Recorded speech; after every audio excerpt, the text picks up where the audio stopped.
ગુજરાતની શાળાઓમાં ઉનાળુ વેકેશન પૂર્ણ થવાના આરે છે, ત્યારે સોશિયલ મીડિયા પર શાળાઓ ખુલવાની તારીખને લઈ અફવાઓનું બજાર ગરમ થઈ ગયું છે।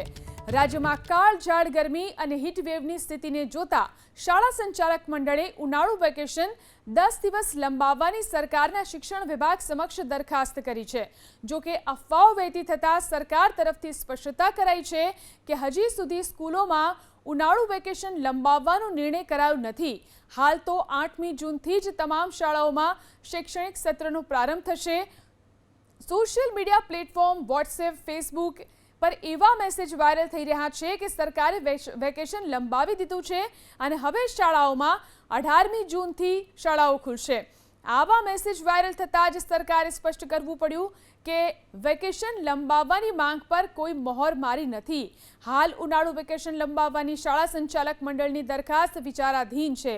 સરકાર તરફથી હજી સુધી કોઈ સત્તાવાર જાહેરાત કરાઈ નથી, ત્યારે સ્કૂલો 8મી જૂનથી જ શરૂ થશે।